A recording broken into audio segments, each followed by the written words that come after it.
नमस्कार। नमस्कार दर्शकों। बहुत बड़े बड़े नेताओं को आपने देखा कैमरे पे बोलते हुए और वायदे करते हुए।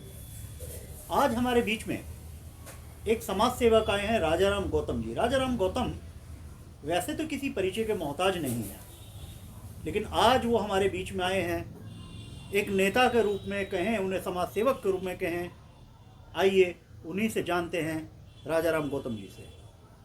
राजाराम गौतम भाई, आपका बहुत बहुत स्वागत है हमारे इस कार्यक्रम में। बहुत बहुत धन्यवाद। तो राजाराम भाई, हमने आपको देखा समाज सेवा करते हो। लॉकडाउन में भी आपने बहुत समाज सेवा की, उससे भी बहुत आप पानी की समस्या हो या सफाई की समस्या हो, आप मैदान में उतरे।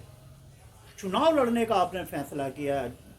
अब हम ये जानना चाहेंगे कि आपको क्यों लगा कि मुझे चुनाव लड़ना चाहिए, राजनीति में आना चाहिए। जी, पहले तो मैं सभी दर्शकों को नमस्कार करता हूँ, प्रणाम करता हूँ, आदाब करता हूँ, सत श्री अकाल करता हूँ, गुड इवनिंग, जय भीम, नमो बुद्धाय।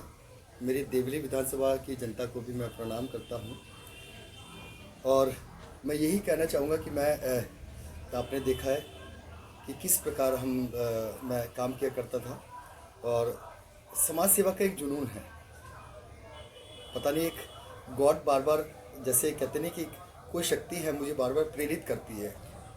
किसी विधायक को फ़ोन करो, फ़ोन उठाते नहीं है।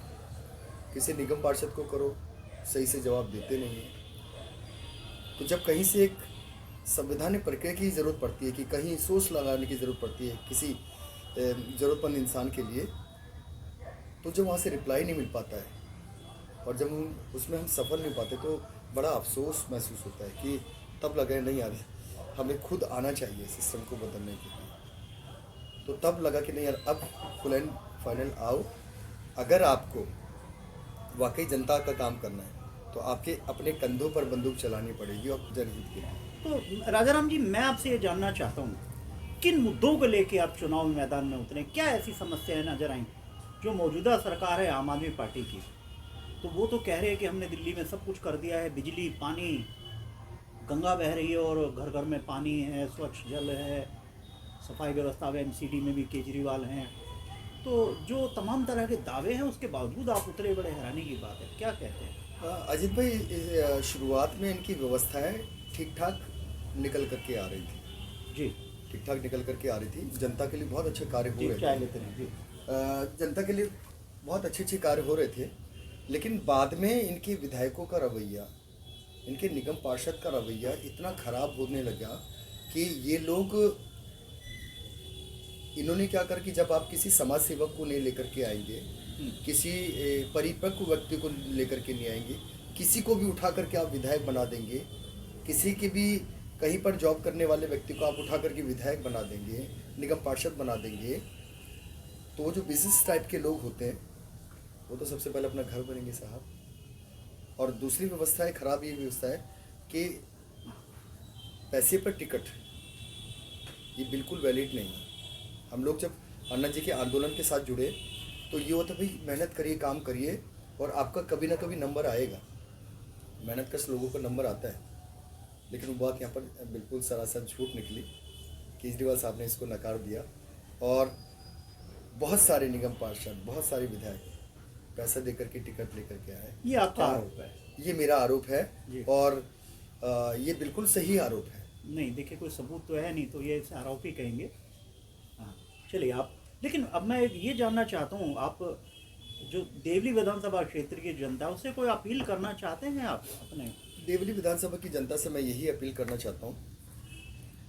देवली विधानसभा की जनता के घर घर में, हर परिवार के यहाँ पर पानी का नलका जाना था, उसे साफ स्वच्छ पानी आना था। हाँ, पानी बिजली तो सब हो रहा है ना? नहीं हो रहे, मैं बता रहा हूँ कैसे। हाँ। कैसे हो रहा है। पानी आपको सड़कों पर खूब दिखाई देगा। अच्छा। नालियों में भरा खूब दिखाई देगा, लेकिन किसी भी नलके में आपको साफ स्वच्छ पानी नहीं दिखाई देगा। और बहुत सारे परिवार ऐसे हैं जो कि उनके घरों में अभी तक नल पहुंचा ही नहीं है। अच्छा। आप पानी की बाल्टी के लिए, अच्छा, एक बाल्टी पानी 20 रुपए की? लगभग हाँ। 20 से 25 रुपये, कभी 15 रुपये, कभी 35 रुपये। गर्मी के दिनों में ये 50 तो रुपये हो जाती है। जो मौजूदा सरकार है आम आदमी पार्टी की, वो तो दावा कर रहे हैं कि हमने सबको पानी दे दिया, सबको बिजली दे दी। तो ये तो आप बिल्कुल विपरीत बात कर रहे हैं। बिजली दी है, इसमें कोई दो राय नहीं है। पानी दिया है, इसमें कोई दो राय नहीं है। पानी हर जगह भरा हुआ है, नालों में खूब भरा हुआ है। आप देखेंगे वाटर लॉगिंग की प्रॉब्लम कितनी है। अरे मतलब आप कह रहे हैं सड़कों पे पानी है, नलकों में पानी नहीं है? नलकों में पानी नहीं है। आप देखिए ना, ये तो मजाक है। मजाक है। आप देखिए दिल्ली जल बोर्ड से कितने टैंकर चलते हैं, कितने टैंकर चलते हैं। क्या इस सरकार में टैंकर की जरूरत थी? इस सरकार में घर घर नल पहुंचाने की जरूरत थी, घर घर पानी देने की जरूरत थी। अच्छा, एक गंभीर चीज और बताता हूँ। जहां पर जिन घरों में नल के पहुंच गए, जिन घरों में कनेक्शन चला गया, इनकी सरकार से ये पूछिए उनके वाल्व बंद क्यों कर रखे हैं और टैंकर से पानी को सप्लाई देते हैं। अच्छा, ये अभी आप भी टैंकरों से पानी अभी भी बहुत सारे वाल्व बंद करके टैंकरों से। तो राजाराम भाई, कोई अपील आप करना चाहते हैं देवली की जनता, देवली विधानसभा में? देखिए, देवली विधानसभा की जनता से मैं यही अपील करना चाहता हूँ, क्योंकि देवली विधानसभा की जनता देवतुल्य है। आपने परेशानी देखी है देवली की, सारी परेशानी आप झेलते हुए आ रहे हैं, और इतनी मुसीबत आपके बच्चों के भविष्य जो पिछली सरकारों ने बिगाड़ा है। और आप देखेंगे एक जगह बड़ी बड़ी पार्टियों के प्रत्याशी उतरे हुए हैं, और एक जगह ये आपका बेटा समाज सेवक जो आपके परेशानी में उपस्थित रहता है और आपकी सेवा में हमेशा आता है, और एक जगह ये बड़ा कहते कि मैं बहुत छोटा व्यक्ति हूँ, बहुत गरीब परिवार से हूँ, लेकिन आप सभी की जनता के परेशानी में खड़ा होता हूँ। आप वोट देने जरूर जाएं, हाथ जोड़कर निवेदन कर रहा हूँ, आप सभी वोट करें। आपके दिल को जो भाता है, जो भी लोग अच्छे हैं, आप उनको सर्च करें। आपका मन करता है उनको वोट करें, और आपका मन करता है कि इस समाज सेवा को वोट करना है तो बिल्कुल करें। इसमें आप देखिए, आपको सही का निर्णय करना होगा। पिछली बड़ी बड़ी पार्टियों ने अपने सभी प्रत्याशियों को उतारा, जो कि धरातल पर चुनावी मैदान में आ गए, लेकिन किसी ने कोई आवाज़ नहीं उठाई। मैंने आवाज़ उठाई है। ये देखेंगे मेरा ये पर्चा है, अच्छा, आपका चुनाव चिन्ह है जिसमें टैंकर व लेंटर माफिया की मैं आवाज़ उठा रहा हूँ, और 13 साल से उठा रहा हूँ। और मेरा चुनाव चिन्ह हीरा है। ये आपका बेटा हीरा लेकर के आया है, क्योंकि मैं तो अभी बहुत छोटी सी पार्टी से ही आया हूँ। पहली बार ज़िंदगी में पहली बार इलेक्शन लड़ रहा हूँ। मेरा मन था कि मैं समाज सेवा करूं, लेकिन संवैधानिक पद पर रह करके मैं जितने काम कर सकता हूं, इसलिए मुझे चुनाव लड़ने की ज़रूरत है। मैं वादा करता हूं। और आप देखेंगे मेरा धार्मिक ग्रंथ भारत का संविधान मेरे ठीक ऊपर है, और मेरे ठीक ऊपर भगत सिंह जी हैं। आशीर्वाद दे रहे हैं। संविधान मुझे आशीर्वाद दे रहा है।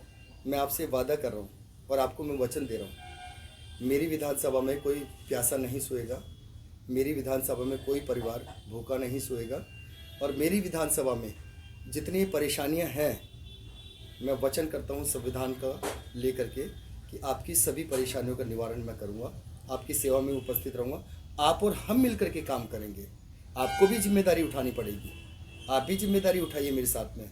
मैं अकेला व्यक्ति सारी विधानसभा में कहाँ जाऊँगा। आपको मिलकर के सारी RWA से निवेदन है, सारी संस्थाओं से निवेदन है कि आप लोग ज़्यादा से ज़्यादा तादाद में आइए और वोट कीजिए। और सही लगता है आपके इस बेटे के लिए, भाई के लिए, तो मुझे वोट जरूर करें। एक बार मुझे आपसे मौका चाहिए, और व्यवस्था परिवर्तन हम करेंगे। आप सभी के साथ मिलकर के व्यवस्था परिवर्तन करेंगे।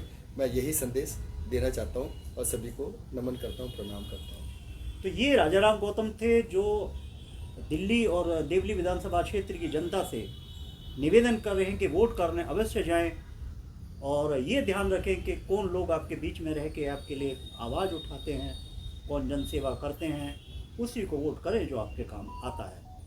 राजाराम गौतम जी से ये मुलाकात काफ़ी खासा दिलचस्प रही। बहुत बहुत धन्यवाद राजाराम भाई आपका। Thank you. और आप आए, आपने विचार व्यक्त किए, और आपने वायदा किया कि आप जनता के लिए काम करेंगे। बहुत बहुत हमारी शुभकामनाएं आपके लिए। राजधानी दिल्ली से अपनी टीम और कैमरा पर्सन सहयोगी के साथ मैं अजीत कुमार।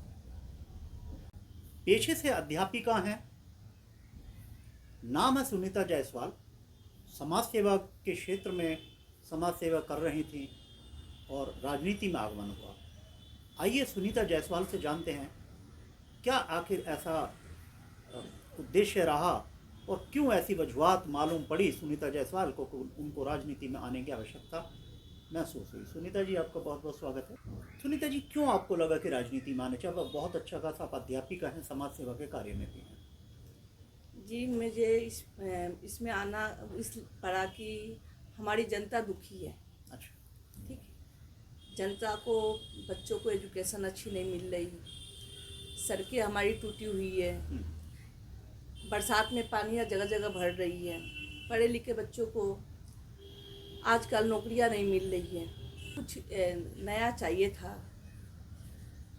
हम 13 साल से हम देख रहे थे कि कुछ कार्य नहीं हो रहा, तो हमने एक चुनाव कोशिश किया, देखा। हमने राजा राम जी को 13 साल से इस चीज़ में लड़ते हुए देखा, समाज सेवा करते हुए। हाँ, समाज सेवा करते हुए देखा। टैंकर माफिया, लेंटर माफिया पे लड़ते हुए देखा।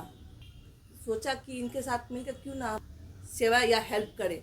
राजनीति में आगे सेवा करने का आपने जी सोचा। हाँ। बहुत अच्छा विचार है। जी तो आपको लगता है कि राजा राम गौतम जी और जो आपने उम्मीदें की हैं, राजा राम गौतम उस पर खरे उतरेंगे, उस काम को करेंगे?